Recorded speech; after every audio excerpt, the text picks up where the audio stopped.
Hey, there you are, episode 30, personal milestone of mine. I wanted to get to 30 episodes with this project. And in today's episode, I am promoting a movie. Yeah, not a big deal. I promote films now. I got an email a few weeks back out of the blue from Randy Levin, who, along with Jarett Bellucci, they put together this new guitar documentary called String Theory, Guitar Obsessed. Link is below, free to watch on YouTube. It's a very fun, fast-paced, humorous take on why people put guitars in the back of their Zoom calls.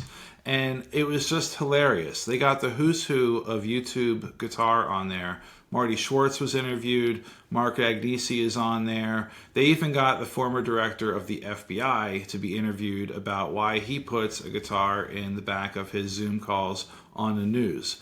I highly recommend it. If you're watching this channel, I guarantee you'll enjoy this watch. Fun to watch over the holidays. Link is below. If you like what I'm doing here, please like, please subscribe. Let's get into it. What is up, Randy and Jarett? Thanks for joining the club. How are you guys? Hey, thank you. Thanks for having us. I'm so excited to talk to you guys. Randy, I got this email from you out of the blue asking to watch this documentary that I'd never heard of before. I didn't know what was going on. I didn't know what to expect. But man, I smiled for a straight hour and 5 minutes watching that documentary. That was one of the funnest watches. No kidding aside, I thoroughly enjoyed watching that film. I have so many questions for you. Randy, this was your idea, right? Initially, yeah. And Jarett, tell me, how crazy did you think he was when he brought this to you? Okay. So I dabble myself a little bit in the crazy. So when Randy came to me with this idea, initially I didn't blow him off like it was a crazy idea. I just said, it sounds like it's more of a shorter form project. Randy's a comedian. I said, this is a great bit, a great skit, you know? Yeah. And then I ignored him, right? and then he came back to me like 3 months later, like, I'm telling you, we got to do this. And I said, Randy, if you can get any of these people to commit, I'll make a documentary with you because I have experience in this. That's how I met Randy on a commercial shoot. And of course, we bonded because there was a guitar in the room. So that it was like almost the impetus of the film back in the day, you know, the bonding. But Right. Well, first time. Yeah, go ahead, Randy. The first one was, and he was very, he's like, look, I've been doing this for 25 years. This is just going to be a fun little passion project, 15 minutes at the most 15 minutes. I'll put it on YouTube in and out. And I was fine with that. So then when I had suggested to him, well, I'll try to reach out to people, he must have thought I was out of my mind. Yes. So then you went, once you got Jarett to be like, okay, he entertained it, then it was on you to go out and reach out to these people. And I mean, you got the who's who of YouTube guitar. You got the former FBI director on the phone. That's just crazy. Tell me about that process of getting all those great guests. And by the way, we almost had Secretary Blinken. I mean, seriously, that would have been like mind-boggling. I think it comes down to this. Nobody told me I couldn't. Yeah. You know, like Jared's been in the business for 25 years. He knows what you can and can't do. So I don't want to call it jaded. It's just the years of experience. Like you can't reach out to these. It just doesn't work that way. Listen, Randy, don't make it seem like I was negative. I was like, you know what? I said, if you want to reach out to them, by all means, go for it. Because strange things have happened, you know, so. Right. Randy, you had all these, he kept coming back to me saying, Jarett, is this normal? We got so-and-so. Is this normal? He responded after an hour. I said, no, this is not normal. So just keep going with it, brother. Right. I mean, he was positive, but I'm sure that based on his experience, it was like, yeah, that's where you're not going to get to these people. But I think, and Jarett could talk to this about the idea of the power of the guitar. I think people like Andrew McCabe put it really well. He said, you know, his inbox is filled with like, you know, death threats and negative stuff and politics. And all of a sudden, here's this really goofy email about guitars. It's like, oh. Yeah. Like, I'll look at that one instead of the death threats. Exactly. A little positivity. So you didn't get just one great guest. You got, I don't know, more than a dozen great guests. So your message obviously resonated with people. I'm sure, and you can tell that everyone had so much fun talking to you. Again, I smiled the entire time I watched this. I mean, it was just a very fun thing to watch. What was the most challenging part of it? And were there any guests that you couldn't get that you wish you had? I mean, of course, Secretary Blinken, but who else was on your radar? So, can I say something? I know where Randy's Yeah. going, but I want to just tell a quick story. We really wanted to get Marty Schwartz, who a lot of people who in the guitar world will know him. He's been around for 15 years or so he's been around for a while, so everyone knew him. So Randy and I had this whole big elaborate plan what we were going to do just to try to get some people to even respond. And he ended up being in it anyway. He just responded with us not having to make a funny video to entice him to get in. He just liked Randy's email. So I think That's part, amazing. I think part of it too was once we said to like Gibson, listen, we got Martin, we got Taylor, we got D'Angelico. It's almost like, okay, we don't know who these two idiots are, but If they're doing it, yeah. but if everybody else is in it, we should be in it too. jump on the bandwagon here. Right. They must have been again the who's who of guitar brands, and it seems like they were really supportive of your project, right? They're unbelievably so. In fact, I used to joke with Jared that the people at Taylor were so ridiculously nice. I kept thinking it was spelled differently. Like this is like some guy named Taylor. He makes a guitar in his garage. They want me to be in a documentary. It wasn't the for the most part everybody in it was really ridiculously supportive. Yeah, yeah. It's just a cool thing. It's such a popular instrument, and so many people play, but there's just not too much content out there quite like you guys have put out. So, Thanks. and I know that people watch as much as they can. So, good on you guys for putting this out there. What was the most challenging part of the project?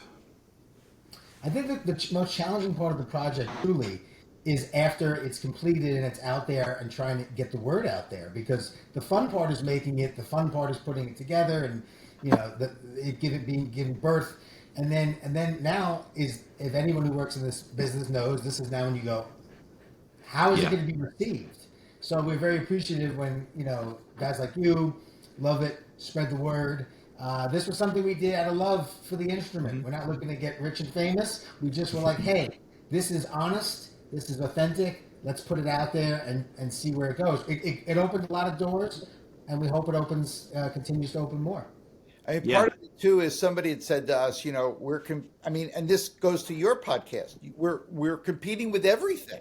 There's so much free content. There's like how anything finds an audience is unbelievable to me. I don't even know how that happens. But well, we hope that this will. It's such a great topic, right? And the whole folklore behind it. It became a really great project, and I'm very happy, Randy. It wasn't just 15 minutes, because clearly there was more juice in the story there, right? Yep. No, it went by really quick. I could have watched it for a few hours. It was great. Well, that's thanks to so Jared has ADHD, and when in the editing phase, it's like if he got bored, edit, let's move. But he's right. Like this thing needed to go by. There are documentaries that go on like for 40 minutes longer than they need to be, and I think Jared's experience as an editor and director, it's like always leave him wanting more. The reality was we had a lot of talking heads, right? Because it was filmed through the joke of the Zoom, right? And that enabled us to, make a very cost-effective film. And then to your point earlier, just now I had to say, hey, what do we do to make the talking heads more interesting?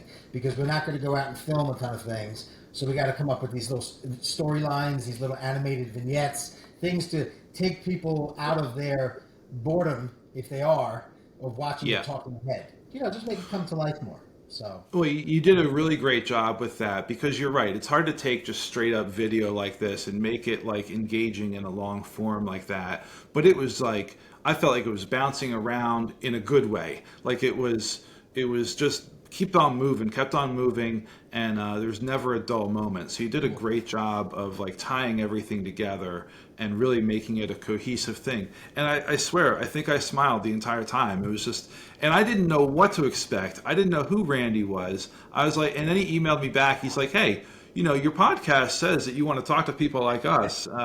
So I was like, all right, I'll watch it. It was the perfect time that he sent it. It was like a Friday morning. I was up early and I watched it over coffee, and it was so fun. I really enjoyed it. I've watched it a couple Randy's times. good like that. He gets you with the email, and then if he's not good, he'll do it 800 more times till he is good.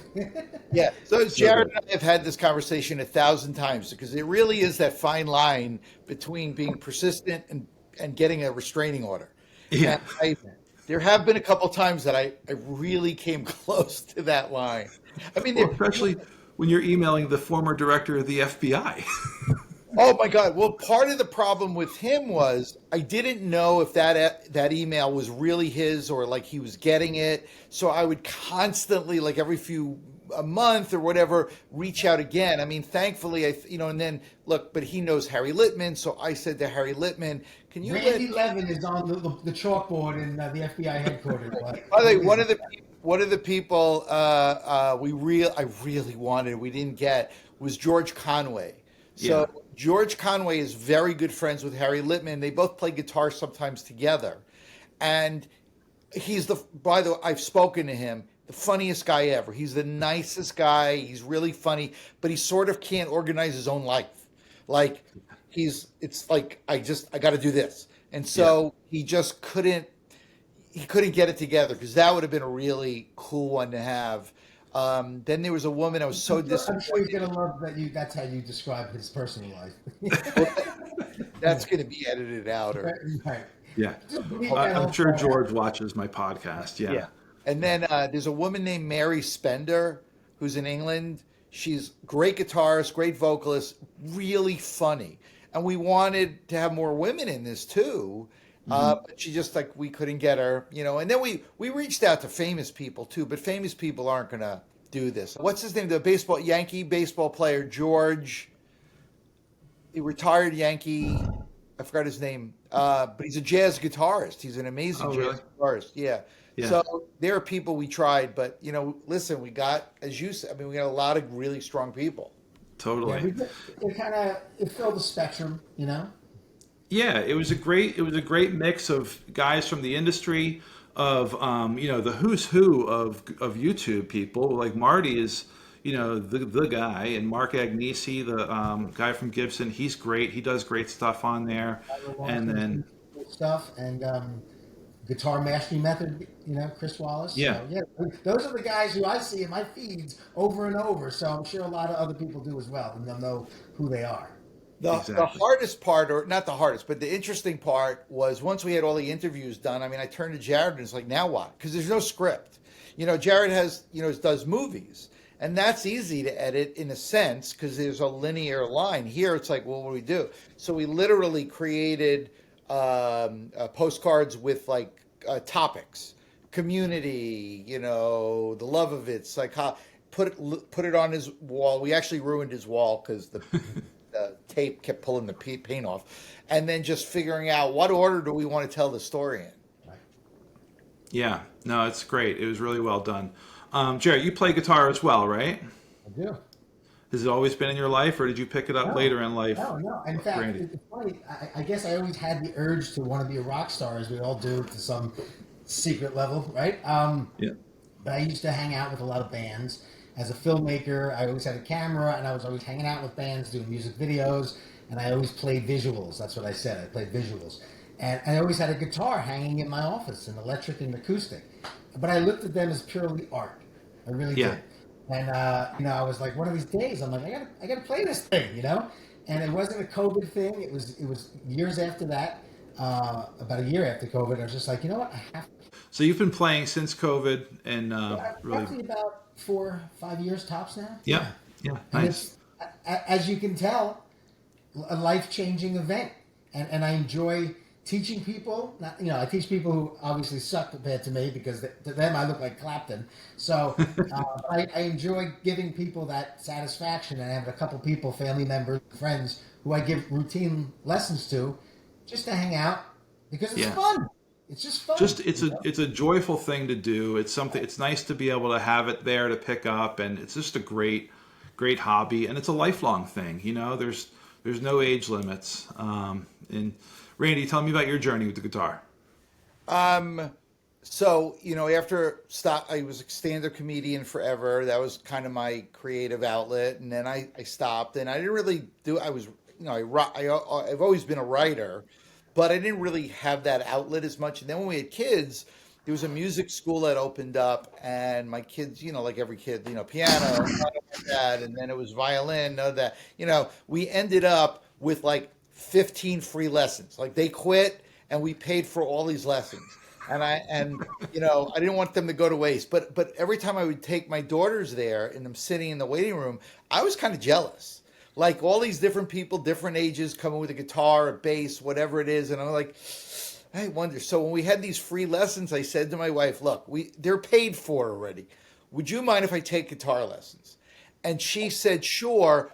Totally convinced. He'll take a bunch of lessons, and then that it'll be done.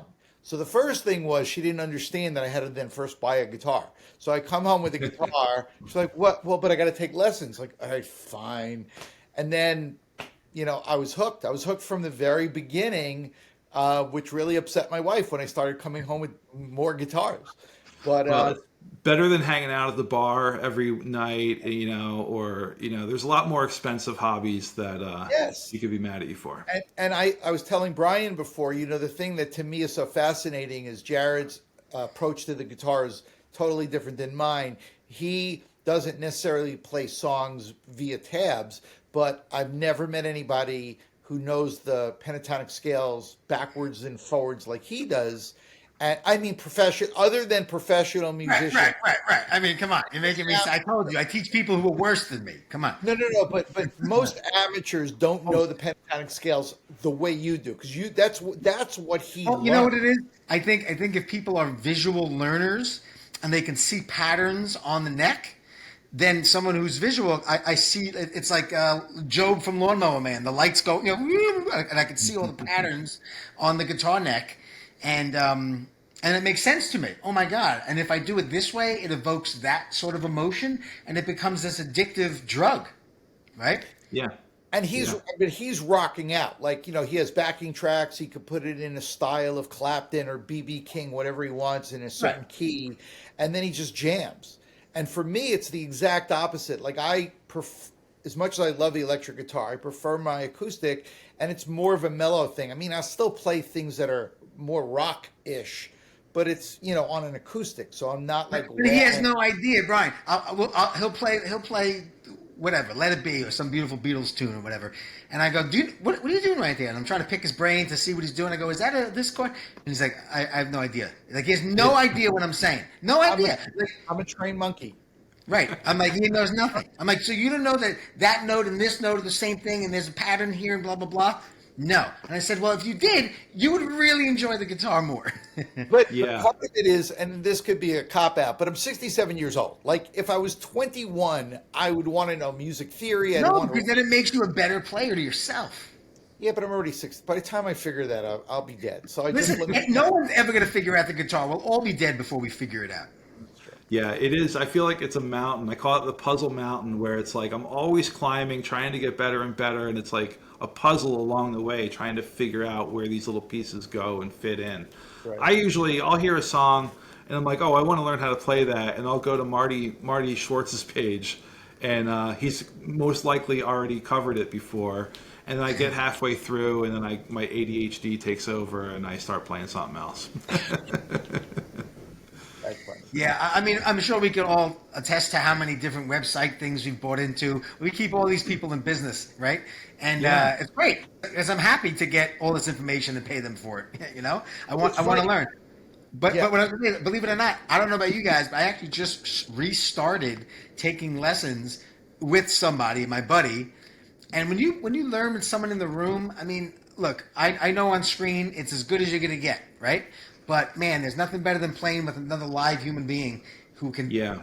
Because sometimes you look at something and you go, I don't understand. My brain is not doing what my hand is doing. And it's not making sense. And even over the screen, like on the computer, it doesn't always translate as well as it does in person.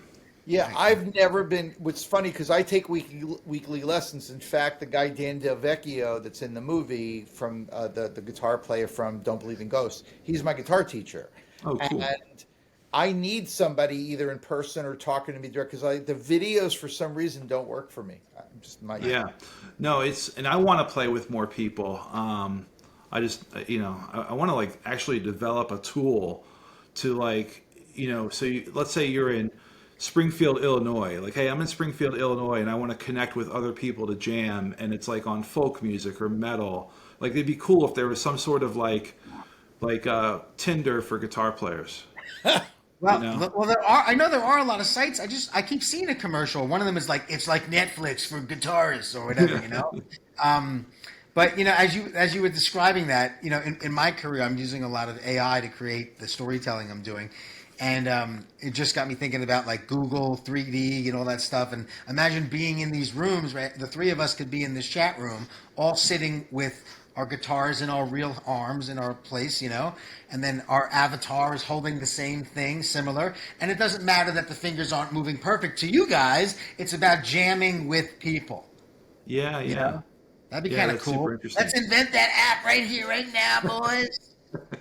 Next project.